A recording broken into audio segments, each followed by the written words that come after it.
Baik, puji Tuhan. Perkenalkan, nama saya Deborah Natalia Lorong. Saya dari STT Rumah Murid Kristus dan Prodi PAK.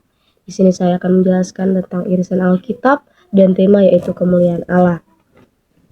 Perlu kita ketahui bahwa Alkitab terdiri dari 66 kitab, Perjanjian Lama berisi 39 kitab, Perjanjian Baru berisi 27 kitab. Ditulis selama kurang lebih 1600 tahun dan 40 penulis dengan latar belakang yang berbeda. Meskipun berbeda bahasa, zaman, dan budaya, Alkitab memiliki satu tema besar, kemuliaan Allah dan keselamatan manusia. Yaitu tujuannya itu memakai struktur dan sistematika penyusunan Alkitab, mengetahui hubungan antara Perjanjian Lama dan Perjanjian Baru, menemukan tema utama dan benang merah Allah, dan memahami rencana Allah sejak penciptaan sampai kekekalan, meneguhkan iman bahwa Alkitab adalah firman Allah. Dan di sini kita bisa melihat struktur Alkitab, yaitu total Alkitab 66 kitab, Perjanjian Lama 39 kitab, Hukum Taurat, Sejarah, Puisi, Nubuat, dan Perjanjian Baru 27 kitab. Injil sejarah gereja mula-mula, Surat, dan Wahyu ditulis oleh 40 penulis di 3 benua. Pesan tetap satu. Dan di sini kita bisa melihat pembagian Alkitab, yaitu kitab Taurat 5 kitab, dasar teologi Perjanjian Lama, kitab sejarah, kitab kisah perjalanan bangsa Israel, kitab puisi dan syair, doa, hikmat, dan kesaksian, kitab nabi-nabi, nubuat, Mesias, dan keselamatan.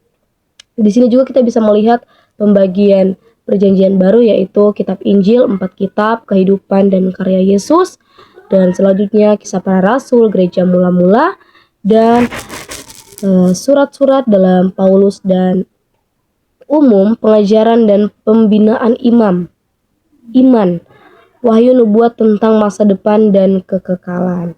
Dan selanjutnya kita bisa melihat hubungan PL dan PB, Perjanjian Lama, janji, nubuat, hukum, dan penantian. Perjanjian Baru, penggenapan, digenapi melalui Yesus Kristus. Dalam Kejadian 3 ayat 15, yaitu adalah janji keselamatan digenapi di salib Kristus, dan fokus utama yaitu kemuliaan Allah Tuhan dan keselamatan manusia.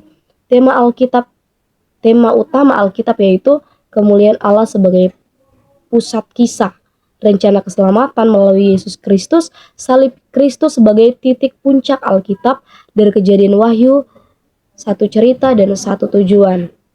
Dan fakta penting yang harus kita ketahui bahwa Perjanjian Lama 39 kitab, Perjanjian Baru 27 kitab, 3 kali 9 27, yaitu simbol keteraturan, ditulis dalam 2 bahasa yaitu Ibrani dan Yunani. Pewahyuan progresif dari janji penggenapan kekekalan, semua kitab salin terhubung satu kisah keselamatan. Alkitab adalah firman Tuhan tersusun progresif dan teratur. Pusat pesan Alkitab salib Kristus dan keselamatan manusia. Mempelajari intisari Alkitab membuat kita lebih mengenal Allah dan membuat iman keselamatan, memperbaiki kelakuan dan mendidik orang dalam kebenaran. Puji Tuhan, itu saja. Terima kasih. Tuhan Yesus memberkati.